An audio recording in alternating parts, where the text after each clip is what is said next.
Om Shanti. Good morning. अभी गीत बज रहा था कि आप दृष्टि यूं ही बाबा देते रहो।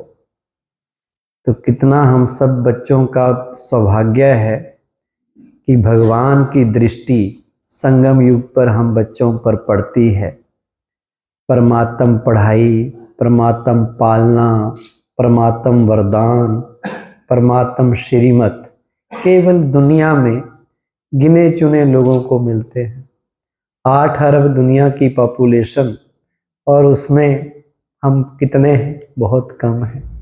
कोटों में कोई, कोई में भी कोई। तो बाबा के लिए दिल से धन्यवाद निकलता है कि बाबा ने हमें अपना बच्चा बना लिया।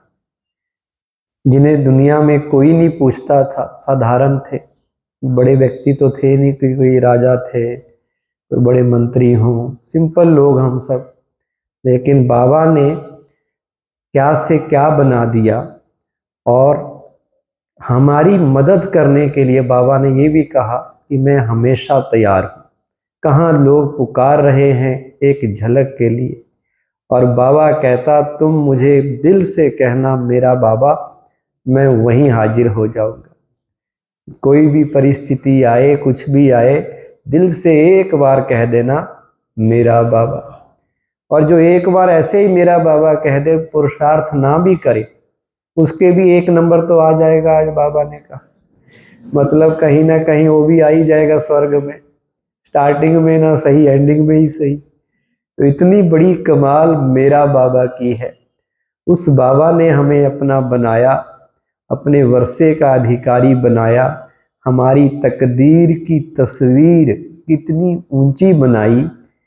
तो अगर बाबा से हो रही प्राप्तियों को याद करें, बाबा के वरदानों को याद करें, बाबा के एहसानों को याद करें, तो स्नेह से आंसू भी आ जाते हैं, आंखें नम हो जाती हैं कि बाबा ने हमारे लिए क्या नहीं किया।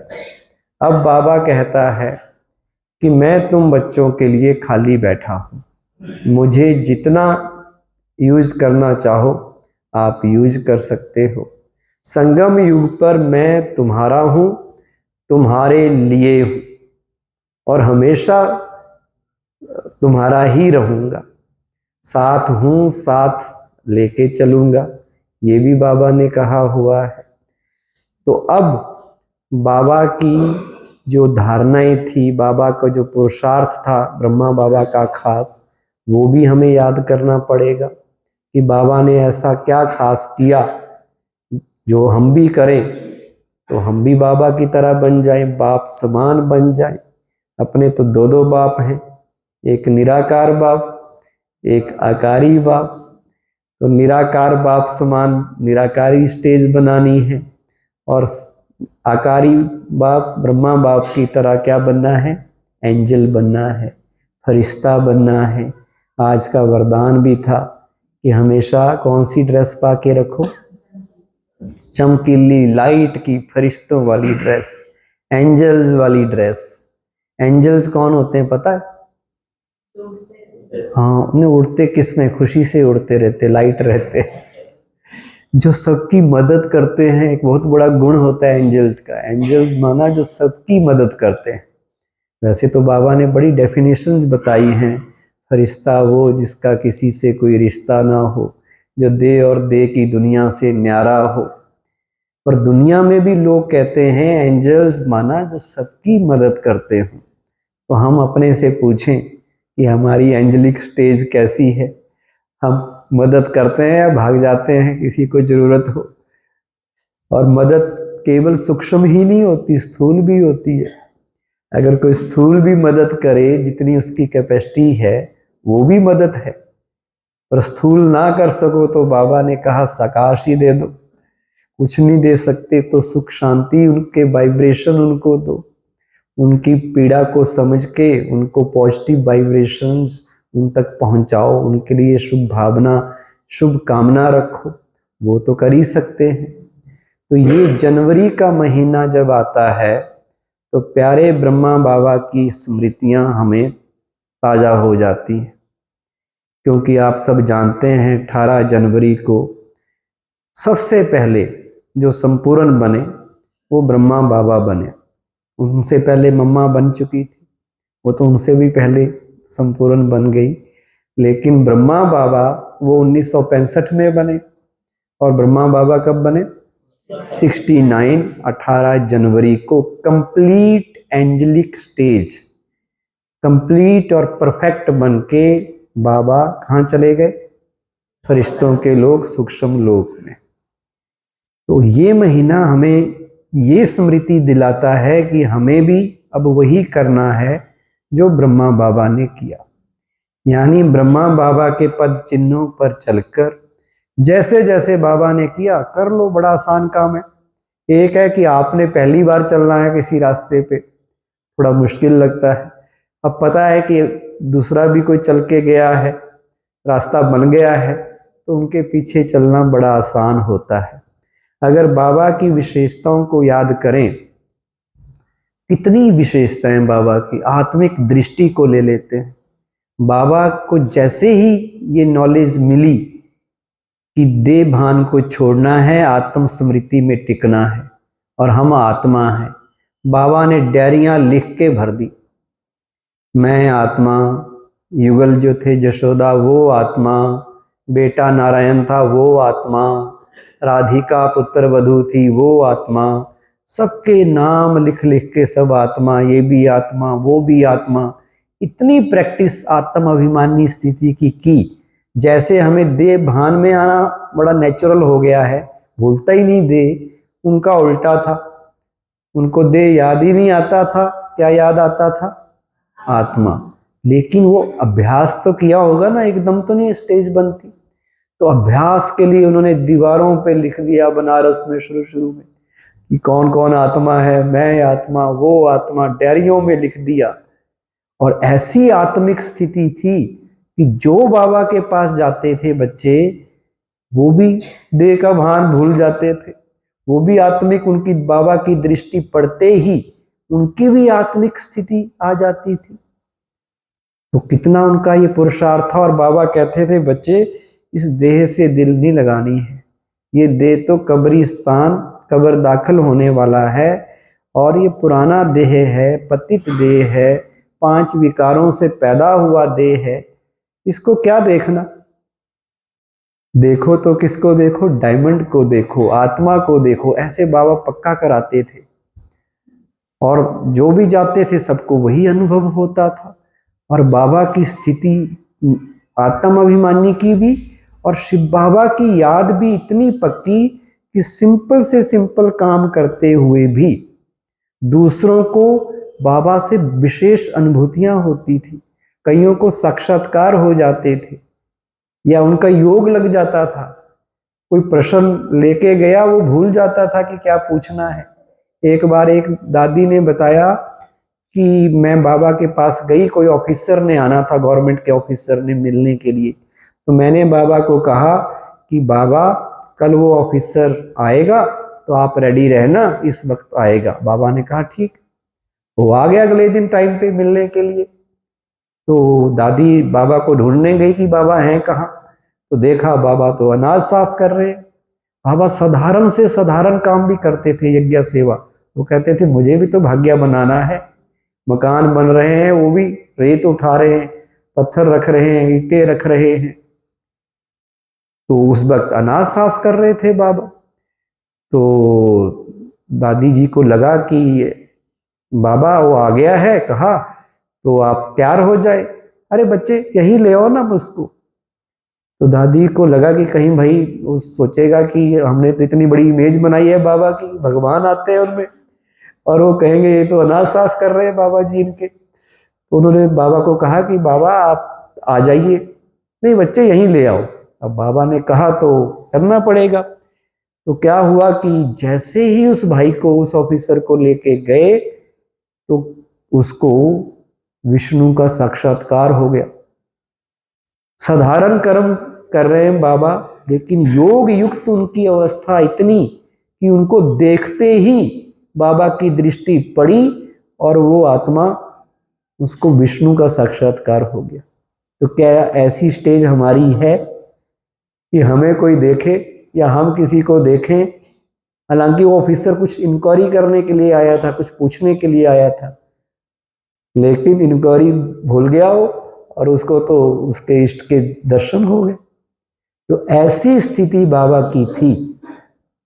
बाबा कहते थे किसी से अगर दोस्ती निभानी है तो अच्छी दोस्ती की निशानी है जब भी उससे मिले उसको कहो शिव बाबा याद है, अपने को आत्मा समझ बैठे हो, बाकी कोई परचिंतन इधर उधर की बात ना करो, उसको शिव बाबा से जोड़ो। तो ऐसे बाबा समझाते थे। दूसरी बाबा की विशेषता थी कि बाबा का जो त्याग था, समर्पण था, वो भी इतिहास में आज तक इतना बड़ा समर्पण बहुत कम लोगों ने किया होगा, रेयर ही कोई केस होगा। जैसे ही शिव बाबा की पधरामनी हुई, संस्था शुरू हुई, सत्संग होने लगा, बाबा ने सारी चल अचल संपत्ति, उस वक्त भी करोड़ों में थी, संस्था 8 बहनों का ट्रस्ट बनाया, माताएं बहनें उनके नाम कर दी और अपने लिए, अपने परिवार के लिए, अपने किसी और के लिए एक पैसा नहीं रखा। ये नहीं सोचा कि कुछ अपने परिवार के लिए भी रख लूं, आई वेले के लिए रख लूं, नहीं। और उसके बाद कभी पैसे को हाथ भी नहीं लगाया। शिव बाबा के ऊपर इतना अटूट अडोल निश्चय कि भगवान आया है, अब भगवान अर्थ में समर्पित कर रहा हूं।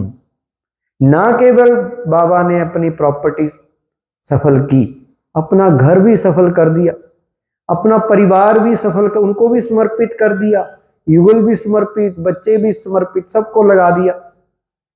अच्छा, बाबा में तो शिव बाबा थे, जो उनकी युगल थी उनका भी त्याग था, उन्होंने भी अपने गहने तक उतार के सारा समर्पण कर दिया उस ट्रस्ट में, उन 8 बहनों माताओं के आगे।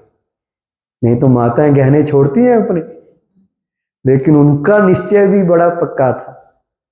तो सब कुछ बाबा को देके कभी दूसरी बार फिर उन्होंने उसके बारे में सोचा ही नहीं कि कल को क्या होगा।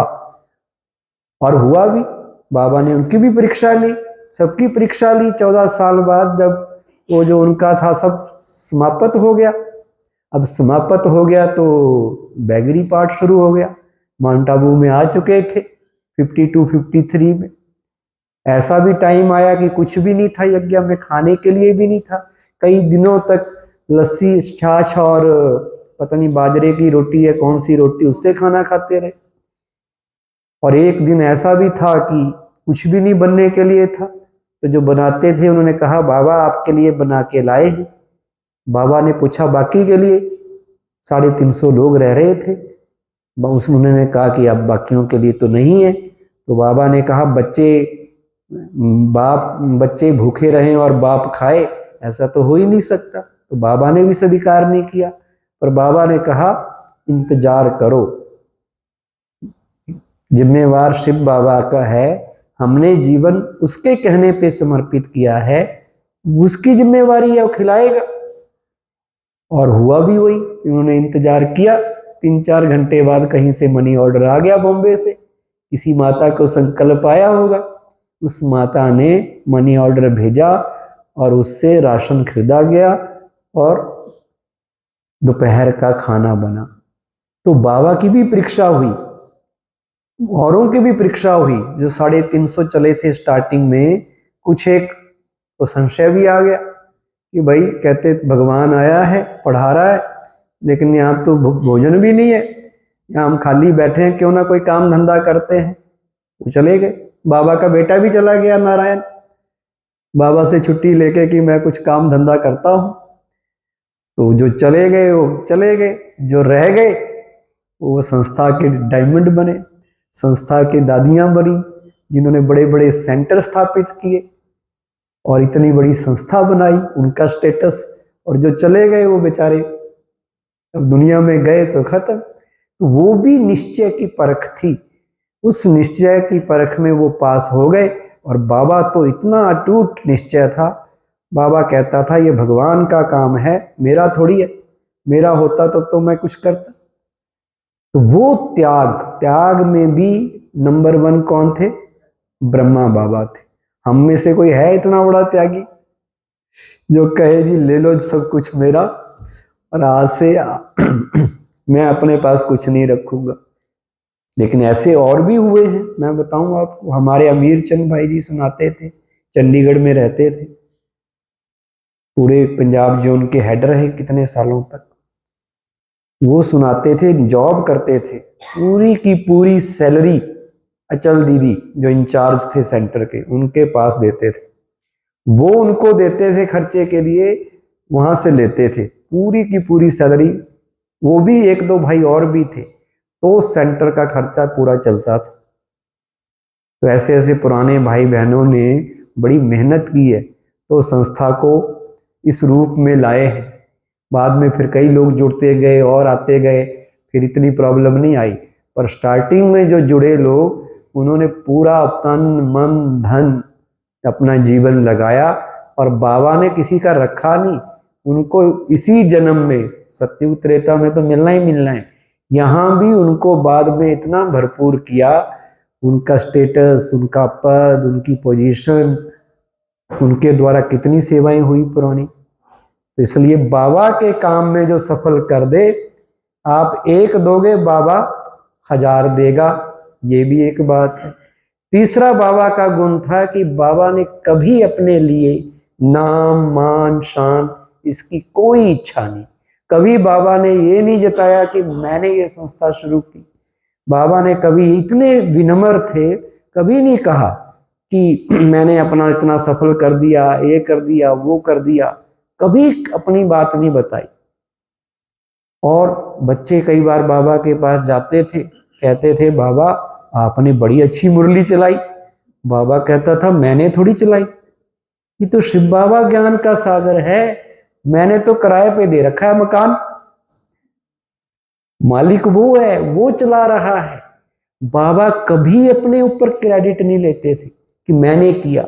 जरा भी बुद्धि का भी अभिमान नहीं, इतना बुद्धि का भी समर्पण वो बाबा ने स्वीकार नहीं किया।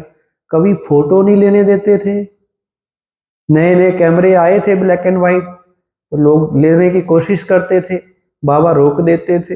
अरे बच्चे, इस पुरानी जुत्ती का फोटो लेके क्या करोगे, शिव बाबा तो नजर नहीं आएगा, और ये पतित तमो प्रधान शरीर है, इसका फोटो लेके क्या मिलेगा, मुझसे तो आपको कुछ मिलना नहीं, जिससे मिलना है वो फोटो उसका आता नहीं। फिर भी कोई मायूस हो जाता था कि बाबा ने लेने नहीं दिया, तो बाबा कह देता था बच्चे अगर दिल है भले ले लो। तो 2-4 लोगों ने जो फोटो ले रखे हैं वही आजकल आपको हिस्ट्री हॉल में इधर उधर देखने को मिलते हैं। कई बाबा को मना लेते थे, नहीं बाबा फोटो तो लेना ही है, पर बाबा रोकते थे। किसी सेंटर पे जाते थे मधुबन से, बाबा की इंस्ट्रक्शन होती थी प्लेटफॉर्म पे ज्यादा भाई बहनें नहीं आने चाहिए स्वागत में, कोई फूल माला लेके नहीं आएगा, कोई बुक्के लेके नहीं आएगा, कोई कुछ नहीं लेके आएगा। बाबा कहता था तुम ही तो मेरे गले के हार हो, मुझे तो रियल गुलाब चाहिए जो खुशबू फैला सके, इन फूलों से क्या करना, तुम ही तो मेरे फूल हो। ऐसे बाबा सोमान बच्चों का ऊपर करता था। कोई पाँव छूने लगता था तो पाँव भी नहीं छुआता था, उसके लिए भी मना करता था। बाबा कहता था वो सोमान जगाता था कि तुम तो सब देवी देवता हो, पता नहीं कौन कितना बड़ा देवता बन जाए सतयुग में, तो तुम क्यों झुकते हो, और मेरे आगे झुक के मिलेगा भी क्या। तो बाबा कहता था तुम तो मेरे सिर के ताज हो, तुम्हें झुकने की जरूरत नहीं है। और पहले हम क्या कहते थे, हम चरणों की धूल है, और बाबा ने कहा तुम मेरे सिर के ताज। कितना बड़ा सम्मान है, इतनी बड़ी इज्जत टाइटल है। लोग बड़े बड़े बादशाहों के, अंग्रेजों के दरबार में जाते थे, उनको बड़े टाइटल दिए जाते थे, लेकिन जिन हमें टाइटल किससे मिले हैं, भगवान से। जैसे वो कह देते भी ये शेरे पंजाब है, ये शेरे कश्मीर है, ये पता नहीं कौन सा हिंद है, नूरे हिंद है, ऐसे ऐसे टाइटल उनके दरबार में होते थे। लेकिन हमें टाइटल किसने दिए हैं, और इतने बड़े बड़े टाइटल, सिर के ताज, नैनों के नूर, गले के हार, मस्तक की, और किसके मस्तक की मणि? भगवान के मस्तक की मणि, और दिल के, भगवान के दिल तखत नशीन। तो इतने बड़े बड़े सम्मान, इतने बड़े बड़े टाइटल, कितना बाबा से एक बार जो मिल लेता था, बाबा इतना नशा चढ़ा देते थे कि वो बाबा का ही हो जाता था और बाबा के काम में लग जाते थे। उनको सहन भी बड़ा करना पड़ता था जो बीके बने शुरू में, बाबा ने भी सहन किया और अपने भाई बहनों ने जो पुराने थे उन्होंने भी बड़ा सहन किया। जहां ज्ञान सुनाते थे लोग विरोध करने लग जाते थे, एक दो सहयोगी बनते थे, बाकी विरोधी तैयार हो जाते थे, मजाक बनाते थे। वो तो हमने भी देखा है, हमें भी लोग टोंट कसते थे, हमें भी कहते थे ये ब्रह्म कुमार है। हमें लगा कि बड़ा क्यों बोल रहे हैं। अगले दिन फिर हमने भी जवाब ढूंढ लिया कि हम अगर ब्रह्मा कुमार हैं तो तुम क्या, तुम भी हो भाई, तुम क्या शूद्र कुमार हो? कहते नहीं। मैं कह फिर तुम भी ब्रह्मा कुमार हो। तो बाबा ने वो भी सहन किया। इतना इज्जतदार व्यक्ति, इतना बड़ा डायमंड मर्चेंट, और लाइफ कितनी सिंपल, कितनी सिंपल कि बाबा का जो कमरा अभी आप देखते हैं मधुबन में, पांडव भवन में, वो तो बड़ा सजाया हुआ है, बड़ा अच्छा कर दिया उसके बाद, क्योंकि अब इतने लोग बैठ रहे हैं तो ठीक रखना पड़ेगा। और उसका भी आधा था उस वक्त, पूरा नहीं था वो तो अब बड़ा बनाया है। उसका आधा, जिधर संदली लगी हुई है और तस्वीर रखी हुई है, वहां बाबा बच्चों से, वहीं बाबा रहते थे, वहीं बच्चों से मिलते थे। और उसका पुराना फोटो अभी हिस्ट्री हॉल में लगाया है, उसको आप देखेंगे तो लगेगा ये तो बड़ा पुराना सा मकान है। और दिन में सारा दिन वो पुरानी सी झोपड़ी जैसे गांव में होती है ना घास की, वैसी झोपड़ी थी, अभी तो बड़ी मजबूत वाली बना रखी है। तो उस झोपड़ी में बैठ के बाबा लेटर लिखते थे, सिंपल जीवन। और कभी इतना रॉयल जीवन था कि वाइसराय से बिजनेस चलता था, महारानी एलिजाबेथ क्वीन ऑफ इंग्लैंड, उनके साथ कारोबार, राजाओं के साथ कारोबार। राजा दरबार रोक देते थे उनके आने पे, उदयपुर के राजा ने दरबार रोक दिया कि अभी वो आ रहे हैं, जब तक दादा लेखराज नहीं आएंगे। परिवार सहित उनकी इज्जत होती थी कोर्ट में। और वो व्यक्ति बिल्कुल सिंपल। बच्चों ने पांडव भवन बनाया, बाद में बिल्डिंग्स बनाई, ट्रेनिंग सेंटर वगैरह जहाँ है ना, जहाँ शांति स्तंभ, वो सारी बिल्डिंग उस वक्त बनी। बाबा से रिक्वेस्ट की कि बाबा आ जाइए वहाँ, आप रहिए, अच्छे कमरे बना दिए हैं अब। बाबा ने कहा नहीं, ये तो मैंने बच्चों के लिए बनाए हैं। बाबा तो पुराना ही ठीक है, बाबा तो ऐसे भी पुराने शरीर में आता है, तो मेरे लिए पुराना ही सही है। बाबा शिफ्ट नहीं हुए, अंत तक उन्होंने वो त्याग वाला सिस्टम। ना बाबा के पास कोई एरोप्लेन था, ना बाबा के पास कोई पैलेस था रहने के लिए, ना कोई कार थी उस वक्त, सिंपल जीवन। और पहले तो उनके घर में कारें थी, जब संस्था शुरू हुई तो कारें थी। 400 के लिए बाबा ने बस भी खरीदी, इनको इधर उधर कहीं ले जाना हो तो। 36 में उनके पास कार थी, कार नहीं कारें थी। लेकिन बाबा ने बिल्कुल सिंपल जीवन, वो बाबा से सीखने वाली बातें। ऐसी कितनी बातें आप याद करो बाबा के जीवन की, जो हम 18 जनवरी में सीख सकते हैं और बाबा के समान बन सकते हैं। एक बार बच्चे मधुबन गए हुए थे, तो बाबा ने कहा, रात को सोए, सवेरे उठ के आए, बाबा ने कहा बच्चों को नींद आई? सब बच्चों ने कहा बाबा बिल्कुल अच्छी नींद आई, कोई प्रॉब्लम नहीं थी, कोई मच्छर वगैरह कोई, सब अच्छा रहा। सबने नेचुरल भाव में जवाब दे दिया। तो बाबा कहते बच्चों को नींद आनी नहीं चाहिए। सारे हैरान हो गए भी नींद क्यों नहीं आनी चाहिए। बाबा ने कहा बच्चे, तुम्हें दुनिया की दुख, दुनिया के भक्तों की, लोगों की दुख भरी आवाजें सुनाई नहीं दे रही? लोग दर्द में हैं, पीड़ा में हैं, पुकार रहे हैं, भगवान को कह रहे हैं भगवान बचाओ, हमारे दुख हरो, हमें सुख दो। वो पुकारते हैं, बाबा उनकी मदद करता है, पर उनका रिसीवर काम नहीं करता। वो बाबा की मदद कैच ही नहीं कर पाते, इसलिए उन तक मदद पहुंचती नहीं। अब वो तुम्हें पहुंचानी है, तुम मेरे राइट हैंड हो, जो मैं तुम्हें शक्तियां देता हूं, गुण देता हूं, वो शक्तियां तुम्हें, तुम माध्यम बनो उन तक पहुंचाने की। जैसे सोलर सिस्टम होता है ना, सोलर के सिस्टम बनाते हैं तो आपका बल्ब जगता है। अगर आप ऐसे ही बल्ब को, हीटर को, प्रेस को सूरज के सामने रखेंगे तो थोड़ी जलेगा। सोलर सिस्टम एक माध्यम बनता है जो सूरज की एनर्जी को इलेक्ट्रिकल एनर्जी में कन्वर्ट करता है, तो बल्ब जल जाता है। ऐसे ही वो ज्ञान सूर्य है। अब उससे कुछ मिल नहीं रहा उनको डायरेक्ट, या लेने की विधि नहीं आती, तो बाबा ने कहा तुम मेरे माध्यम हो, तुम सोलर सिस्टम हो, तुम मेरे से शक्तियां लेके वो शक्तियां उन तक पहुंचाओ और उनके दुख दर्द दूर करो, जिसे अब बाबा सकाश देना कहता है। सकाश मतलब पावरफुल वाइब्रेशंस, तो वो अब बाबा उसका इशारा देता है। तो इसलिए अब ये जो महीना चल रहा है तपस्या का मास है, बस परमात्म प्यार में मगन हो जाओ, उसे प्यार और अधिकार की डोरी में बांध लो, दिल से शुक्रिया करो शिव बाबा का, वो हमारे लिए आया है। 1000 भुजाओं वाला बाबा हम बच्चों की 1000 गुना मदद करने के लिए आया है। जो मदद पर मिलती किसको है, ये भी ध्यान देने वाली बात है, जो आज्ञाकारी होते हैं।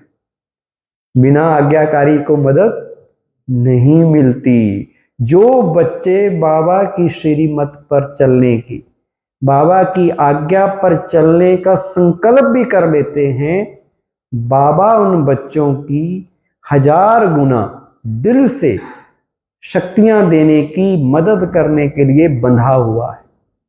और जो सचमुची आज्ञा का पालन कर लेते हैं, उनके लिए तो सोचने का काम भी बाबा ही करता है।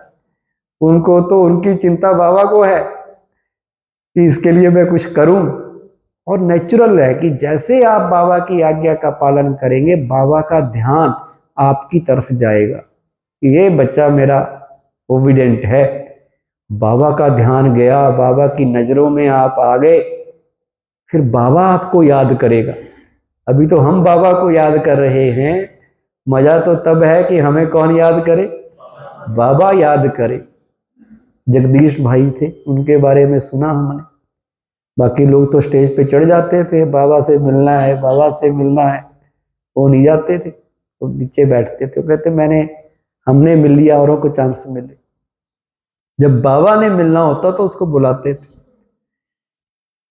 क्योंकि बाबा को पता था ये सबसे ज्यादा काम तो यही करता है, तो बाबा ने काम करवाना है, तो बाबा उसको ऊपर बुलाते थे। तो वो रिस्पेक्ट है कि वो आपको याद करे, तो वो जीवन हमारा बने कि भगवान कहे कि बच्चे हों तो बिलासपुर वाले हों।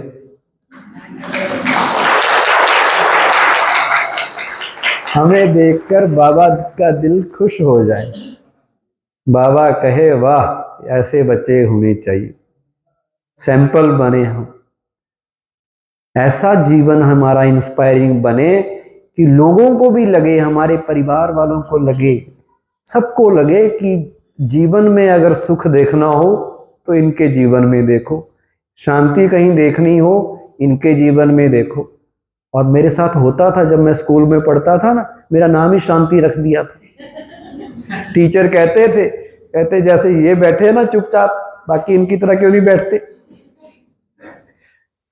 तो टीचर्स की सेवा होती थी, क्योंकि आपके व्यवहार से सेवा होगी, आपके जीवन से सेवा होगी। इंजीनियरिंग कॉलेज में भी सेम होता था। मैं टीचर्स की सेवा करता था, उनको पास जाता रहता था, प्रोग्राम में आ जाओ, कभी माउंट आबू चलो। फिर जिस दिन टीचर का पढ़ाने का मूड नहीं होता था ना, कहते थे जी ये आपको आज मेडिटेशन का बताएंगे। तब मेरे को बोलना भी नहीं आता था, तो सबके सामने खड़े होके बोलने लगे। धीरे धीरे हम भी स्पीकर बन गए और लोगों को ज्ञान भी देने लग गए। इंजीनियर्स की सेवा शुरू हो गई। तो वो तो अलग बात हो गई। अब तपस्या मास में बस एक संकल्प करो कि इस वक्त हमने अपना जीवन बढ़िया से बढ़िया बनाना है, जो बाबा चाहता है।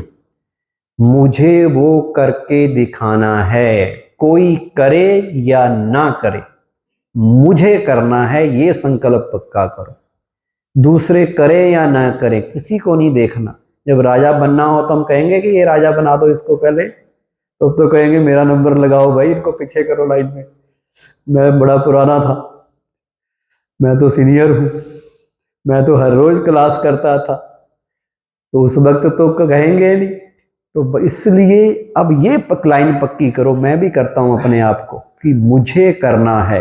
100 लोग सोए हुए हैं, कोई बात नहीं, मुझे जगना है। 100 लोग पुरुषार्थ नहीं कर रहे, मुझे पुरुषार्थ करना है। दूसरे कुछ भी करें, मुझे क्या लेना देना, मुझे पुरुषार्थ करना है, मुझे बाप समान बनना है। हर रोज अपने अंदर उमंग उत्साह भरो, हर रोज। आप उड़ने की बात कह रहे थे ना, उड़ना मतलब उमंग उत्साह से उड़ना। पुरुषार्थ में कभी निराशा नहीं लानी है, कभी थकान नहीं लानी है कि बहुत हो गया, बहुत करके देख लिया, इतना ही होता है मेरे से, कई ऐसा कहते नहीं। हर दिन नया होना चाहिए, हर दिन के लिए सोचो मुझे कुछ खास करना है, विशेष करना है। कल की तुलना में आज मेरा पुरुषार्थ ज्यादा होना चाहिए, मेरी प्रोग्रेस आगे की तरफ होनी चाहिए, पीछे की तरफ नहीं। ऐसे नहीं कि जो संस्कार लेके आए थे, जब बीके बने, जब भी शरीर छोड़ेंगे तब भी वही पुराने संस्कार साथ ही लेके जाएं। उनको बदलना है ना, तो कब बदलना है, अभी बदलना है। और एक स्मृति रखो कि मुझे संगम युग के जीवन का आनंद लेना है। जो हो रहा है वो पहली बार नहीं हो रहा, अनेकों बार हो चुका है। कल्प कल्प मैंने ही माया रावण पे जीत पाई है, तो इस बार भी पालेंगे। और कल्प कल्प मतलब करोड़ों बार जो काम कर ले वो बड़ा आसान हो जाता है।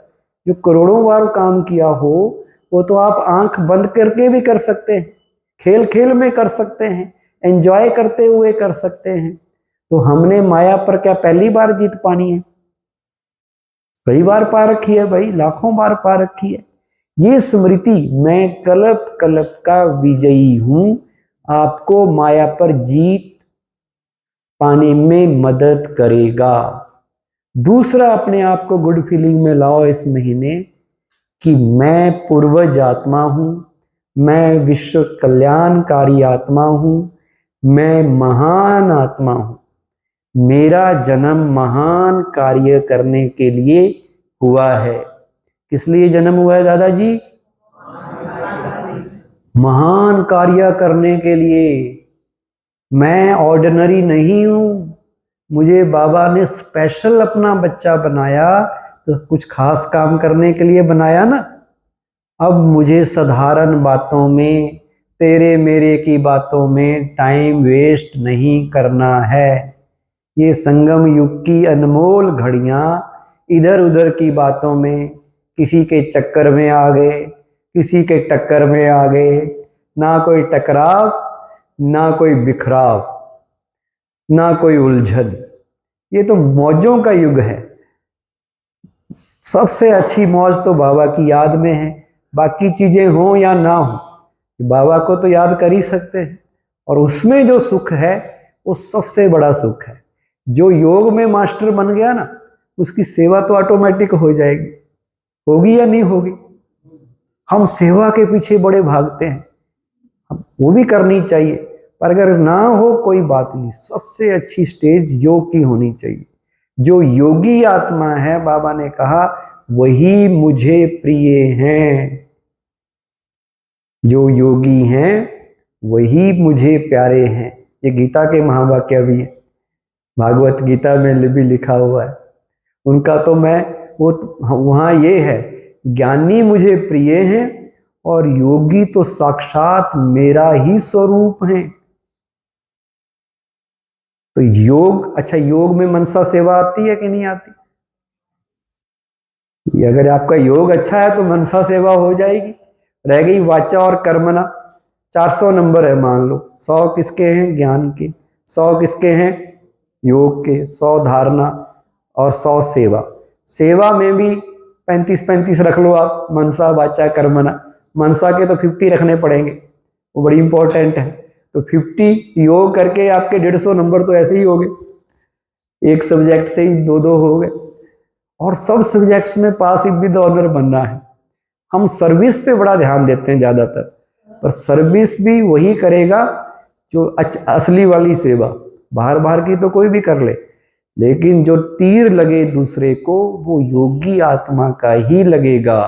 और योग हमारी पढ़ाई का कंपलसरी सब्जेक्ट है, ऑप्शनल नहीं है कि किसी दिन किया नहीं किया तो भी चलेगा। मुरली के टाइम आ गए, योग के टाइम कोई आए ही नहीं, इसका मतलब हम क्या कर रहे हैं, योग के सब्जेक्ट को ऑप्शनल समझ रहे हैं। नहीं, वो कंपलसरी है। वो सही तो सब कुछ सही हो जाता है। तो उसको एक तो सही करना है हमें। जिनका सही है उनको और सही करना है। जिनका योग नहीं लगता उनको योग लगाना है। जिनका लगता है उनको फिर उस योग की भी स्टेजेज है ना, और स्टेजेज बढ़ानी है। लास्ट में 10 मिनट में आपको मैं एक और चीज बताता हूं, बड़े मजेदार चीज है। ये जो ड्रामा है, बाबा ने ड्रामा का ज्ञान दिया है, एक बुक भी है वाह ड्रामा वाह। बाबा ने ड्रामा के ऊपर अनेक मुरलियां चलाई हैं। तो इस ड्रामा के ज्ञान को जानने और समझने के बाद इसका क्या फायदा हम उठा सकते हैं, वो मैं आपको बताता हूं। बाबा कहता हमेशा ड्रामा के पट्टे पर खड़े रहो। अगर ड्रामा के पट्टे पे आप खड़े रहेंगे तो अपना हर काम बिल्कुल सही से करेंगे, अपना पार्ट बिल्कुल सही से प्ले करेंगे। लेकिन कई बार चलते चलते ड्रामा के पट्टे से हम खिसक जाते हैं, और खिसक जाते हैं तो अपने पार्ट की तुलना किससे करने लग जाते हैं, दूसरों के पार्ट से। अपने साधनों की तुलना दूसरों के साधनों से करने लग जाते हैं। अपने पद पोस्ट पोजीशन की मुकाबला दूसरों से करने लग जाते हैं। अब दूसरों से करेंगे तो कोई आपसे ऊपर होगा, कोई नीचे होगा। अगर ऊपर वालों से मुकाबला करेंगे तो आपके अंदर हीन भावना आ जाएगी कि इसके पास तो बड़ी वाली कार है BMW, मेरे पास तो अल्टो है। तो क्या होगा, हीन भावना, निराशा आ जाएगी। और अगर नीचे वालों से करेंगे तो सुपीरियरिटी कम्प्लेक्स, अभिमान आ जाएगा, लापरवाह हो जाएंगे। इसलिए बाबा कहता किसी से तुलना, ये ड्रामा हमें क्या सिखाता है, किसी से तुलना नहीं करनी है। शेक्सपियर ने भी कहा था कि world is a drama and we all are the actors playing our roles. हम सब एक्टर हैं, अपना रोल प्ले कर रहे हैं। दुनिया एक स्टेज है, एक ड्रामा है। अब ड्रामा अगर है, इस ड्रामा में बुद्धिमान कौन है, ज्ञानवान कौन है?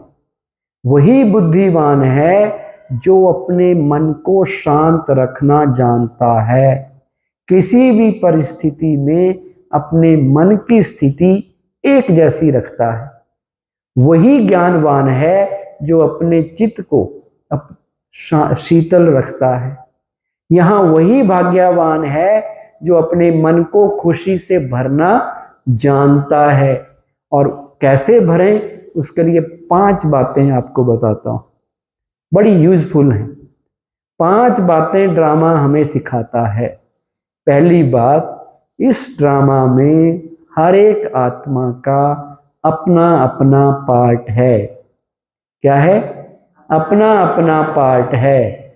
इसलिए यहाँ पर हमें परचिंतन करने की जरूरत नहीं कि ये क्यों ऐसा करता है, इसे ये नहीं ये करना चाहिए, ऐसा नहीं ऐसा करना चाहिए। वो ऐसा इसलिए कर रहा है क्योंकि उसका पार्ट वो है। हम यहाँ किसी की स्क्रिप्ट बदल नहीं सकते। एक्टर्स को स्क्रिप्ट देते हैं ना बोलने के लिए, डायलॉग या जो भी उनका रोल होता है। अगर एक एक्टर अपनी स्क्रिप्ट छोड़ के दूसरे की स्क्रिप्ट में फंस जाए, उसको समझाता रहे, तो अपना रोल खराब हो जाएगा। बेस्ट ये है कि हम फोकस अपनी स्क्रिप्ट पे करें, वहां चेंज हो सकता है। वहां कुछ मॉडिफिकेशन हो सकती है, लेकिन हम दूसरे की स्क्रिप्ट को नहीं बदल सकते। वो वही कर रहा है जो ड्रामा में जो स्क्रिप्ट उसको दी गई है। हमें अपना रोल बेस्ट बनाना है। मान लो कोई व्यक्ति ड्राइविंग करता जाता है तो वो अपनी गाड़ी ठीक चला सकता है ना। अब वो दूसरों को कहे तुम ऐसे चलाओ, तुम ऐसे चलाओ, तो अपनी ब्रेक फेल हो जाएगी तब तक। आप कहीं जा रहे हैं, ट्रैवल कर रहे हैं, रास्ते में कोई पत्थर पड़े हों छोटे मोटे, तो आप गाड़ी खड़ी करके हटाते थोड़ी, वो आपका काम नहीं है। आप किनारे से निकल जाओ, अपने आप को बचा के निकल जाओ। तो हम अपनी स्क्रिप्ट को बेटर बना सकते हैं, दूसरे को नहीं बदल सकते, क्योंकि हर एक आत्मा का अपना पार्ट है। इसलिए हर एक्टर अपनी भूमिका बिल्कुल सही ढंग से निभा रहा है, उसमें कोई चेंज की गुंजाइश नहीं है।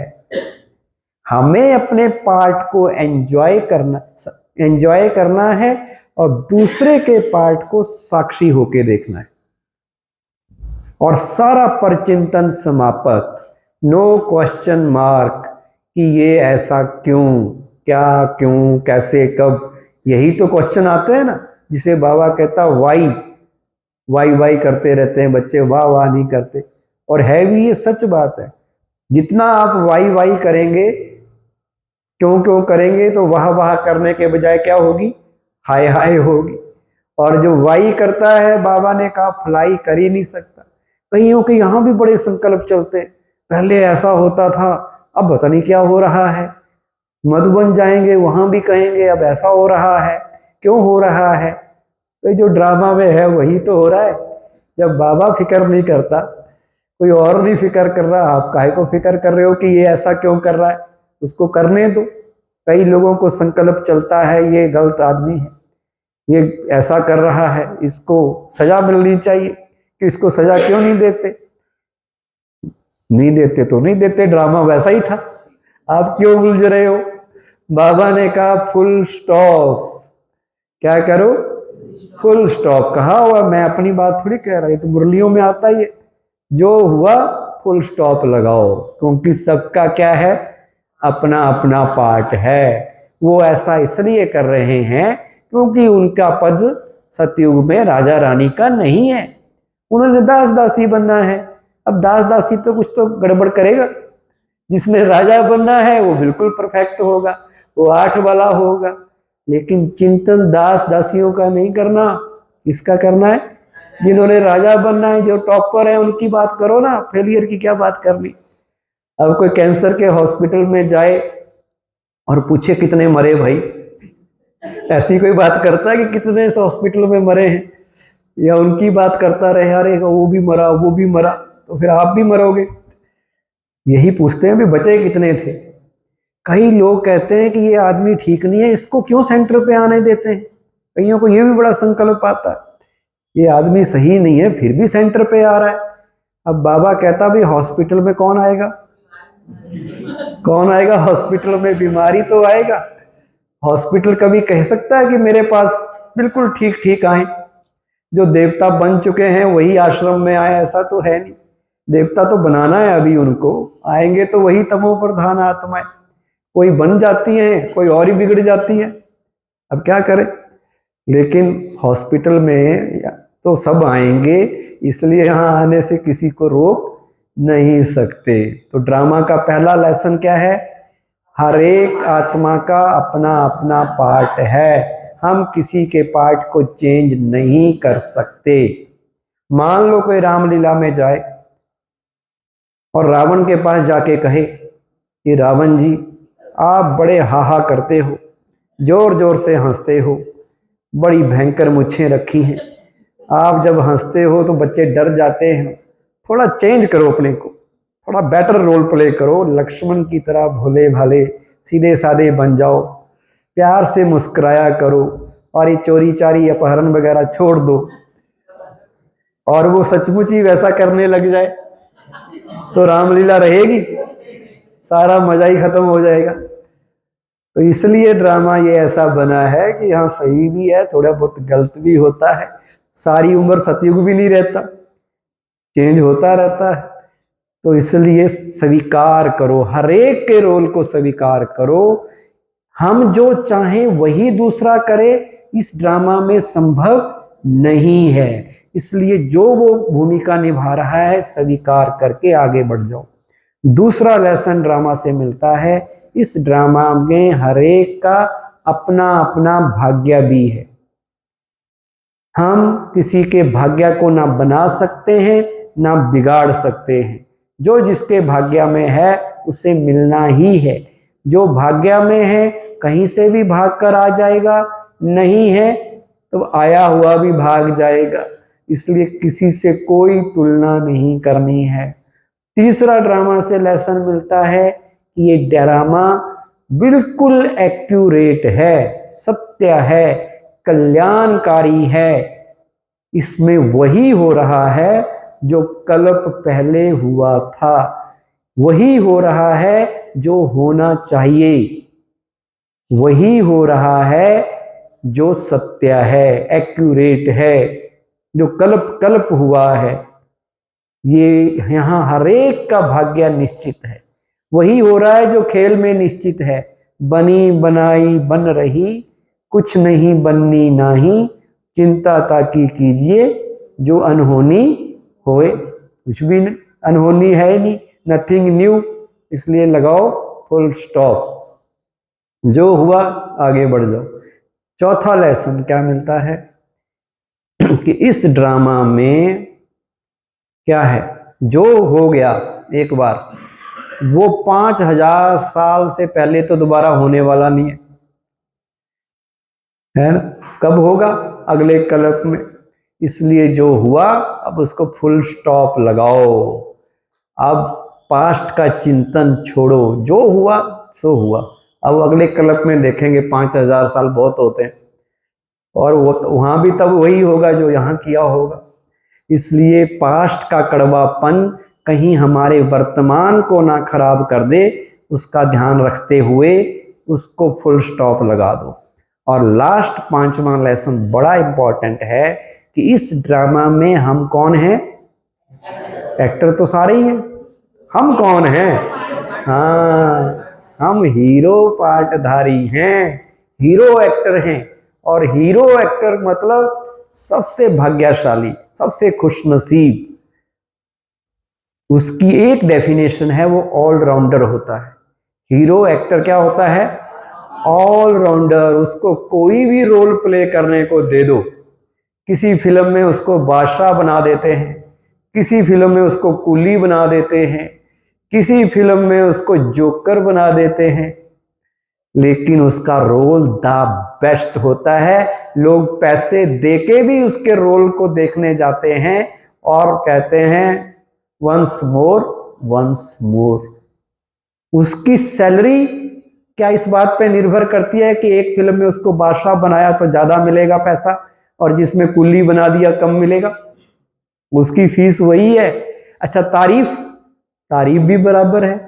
तारीफ ये नहीं कि वो कुली बन गया तो कहेंगे उसकी तारीफ कम करेंगे, उसके रोल के हिसाब से तारीफ होगी जो उसने परफॉर्मेंस की दी, ना कि उसका वो रोल की कुली का है या राजा का है या वेटर का है। वेटर में भी उसने ऐसा वेटर का रोल निभाएगा हीरो, ऐसा निभाएगा कि आप कहेंगे असली वेटर से बढ़िया है भाई। ये तो 2 मिनट में बता देता है कि मेरे रेस्टोरेंट में क्या क्या है, और बड़े स्टाइल से करता है। तो हीरो को कोई भी काम मिले वो कर लेता है। सिमिलरली जो यहाँ हीरो है उसको कोई भी सेवा मिले, कोई भी कर्म मिला है, उसको चाहे भाषण देने का मिले वो भी कर लेगा। उसको बहन जी कहेंगे बर्तन मांज लो, बर्तन भी मांज लेगा। उसको कहेंगे जी झाड़ू लगाओ, वो झाड़ू भी ऐसा लगाएगा, ऐसा लगाएगा कि आप कहेंगे ऐसी सफाई तो पहली बार देखी। मधुबन में लोग आते हैं सफाई से इंप्रेस होते हैं। तो इसलिए हम कई बार आ जाते हैं कि नहीं भाई ये सेवा बड़ी अच्छी है, ये सेवा थोड़ी छोटी है। नहीं, बाबा कहता आपकी मन की स्थिति अगर अच्छी है, आप कोई भी बाबा के घर का काम करो, आपकी परफॉर्मेंस अच्छी होनी चाहिए। झाड़ू लगाया ना कि वहीं थोड़ा सा लगा के गंदगी वहीं रख दी, फिर नहीं मिलेगा कुछ। झाड़ू भी इतना अच्छा लगाया बर्तन भी इतने अच्छे साफ किए, खाना इतना बढ़िया बनाया, तो भी आप भाषण करने वालों के से भी ज्यादा ऊंच पद पा सकते हो। वो भी सेवा है, वो भी सेवा है। किसने दिल से की, कितनी भावना से की, वो काउंट करता है। मैं भगवान के घर के लिए काम कर रहा हूँ। आप गुरुद्वारों में जाओ, पंजाब में मेरा लौकिक स्थान पंजाब है, चंडीगढ़ है, वहाँ गुरुद्वारों में कितनी भावना से लोग, बड़े बड़े ऑफिसर, वो जूते लोगों के ले लेके रखते हैं ताकि किसी का गायब ना हो जाए। वो वहाँ डस्टिंग कर रहे होते हैं जहाँ से हम गुजरते हैं, रेलिंग है, कुछ और है, इतनी सफाई, इतनी लोगों में भावना। तो भावना का ही मिलता है। यहाँ भी भावना होनी बड़ी जरूरी है। उनको तो ये लगता है कि गुरुजी हैं, हमें तो भगवान है, भगवान से डायरेक्ट आमना सामना है, भगवान का काम कर रहे हैं। तो कोई भी बाबा के घर का काम हो, हीरो एक्टर उसको बढ़िया करेगा। और साथ में जो हीरो होगा याद रखेगा कि मैं स्टेज पे हूँ। घर में तो वो कुछ भी करे, एक्टर जब स्टेज पे होता है तो कैसे परफॉर्म करता है, फिर तो बिल्कुल वो अलर्ट हो जाता है कि भाई अब तो लोग देख रहे हैं। ऐसे ही हम समझें कि हम बाबा के बच्चों को सारी दुनिया देख रही है। साधारण से साधारण बीके, उसको भी लोग ऑब्जर्व कर रहे हैं। और अगर आप ढीले होंगे तो वो भी ढीला हो जाएगा, उसकी नज़र भी हमारे लिए वैसी बन जाएगी। आपके जीवन में खुशी होगी, वो कहेगा इनको पता नहीं क्या मिला है। आपसे पूछेंगे भाई जी क्या मिला है, कहाँ जाते हैं, आप तो मुस्कुराते रहते हैं। तो आपकी सेवा हो गई, बिना बोले सेवा हो गई। अगर आप खुश रहते हैं, डिस्टर्ब नहीं होते, किसी की निंदा नहीं करनी। निंदा करते हैं ना जब हम, वो भी बड़ी डिस्टर्बेंस है। हमें लगता है हम तो ऐसे बता रहे, लेकिन लोग वो भी ऑब्जर्व करते हैं कि इस व्यक्ति में जेलसी तो नहीं है, इसमें निंदा तो नहीं करता, चुगली तो नहीं करता। अगर कहेंगे ये तो पहले भी निंदा करता था, आश्रम जाता है, अब भी कर रहा है, क्या फर्क है जी, फिर हम क्यों जाएं, इसमें तो कोई चेंज आया नहीं। हमारे चेंज को देख के वो फॉलो करेंगे। हम जो करेंगे हमें देख के हमारे भगत, हमारी प्रजा फॉलो करेगी। करेगी या नहीं करेगी? हमें सब देख रहे हैं। अगर हम पुरुषार्थ में, बाबा कहता उड़ो, अगर हम पुरुषार्थ में उड़ने लगेंगे, हमें देख के हमारी प्रजा, हमारे भगत उड़े नहीं तो कम से कम दौड़ने तो लग जाएंगे। अगर हम दौड़ने लगे पुरुषार्थ में तो हमारे भगत, हमारी प्रजा देख के चलने लग जाएंगे ज्ञान में। चलो हम ज्ञान में चलने लग जाए, हम ही ज्ञान में पुरुषार्थ में चल रहे हैं अगर धीरे धीरे, तो हमें देख के हमारी प्रजा खड़ी हो जाएगी। अगर हम पुरुषार्थ में खड़े हो गए, हमें देख के वो बैठ जाएंगे। अगर हम बैठ गए तो हमें देख के वो लेट जाएंगे। अगर हम लेट गए तो वो सो जाएंगे। और अगर हम सोए रहे, सोते ना कभी कभी, आज तो ज्यादा आए हैं, ऐसे कम आते होंगे आज बहन जी ने अलर्ट कर दिया कि आ रहे हैं तो आ गए, ऐसे सो जाते हैं। तो अगर हम ही सो गए तो बेचारे वो तो मर जाएंगे। इसलिए पुरुषार्थ में ठंडे ठाकुर नहीं बनना है, हर दिन नया कुछ करना है, बनना है। बाबा कहते थे ऐसा पुरुषार्थ करो कि अष्ट रत्नों में, महारथियों की लाइन में नंबर लो तो फायदा है। यहां भी प्रजा, वहां भी प्रजा, क्या फायदा? यहां अगर प्रजा है तो वहां राजा बन के दिखाओ तो भी तो फायदा है। तो ये आप सबसे मिले, बड़ा अच्छा लगा। आपने बड़ी धैर्यपूर्वक बातें सुनी, बैठे रहे, मुझे तो हैरानी है कि सब बैठे रहे, कोई गया ही नहीं। हमारे तो क्या होता है, चंडीगढ़ में क्या होता था, 7 बजे तक क्लास है ना, तो 6:45 मान लो किसी को बैठाया, कोई बाहर से आया, 7 बजे तक आधे गायब, क्योंकि वो जॉब पे जाते हैं बेचारे, खाना बनाना है और करना है। बड़ा शहर है, सारे जॉब, लेडीज भी जॉब करती हैं, भाई भी जॉब करते हैं। तो यहाँ अच्छा है कि आप धैर्य से बैठे सुने, ये भी बड़ा जरूरी है। आराम का जीवन, आराम मतलब पेशेंस वाला, ज़्यादा भागम भाग से कुछ मिलता नहीं है। बस अपना योग अच्छा करो, परसों 18 जनवरी है, बाबा को कह देना कि बाबा इस बार कुछ स्पेशल बन के दिखाएंगे। ओम शांति।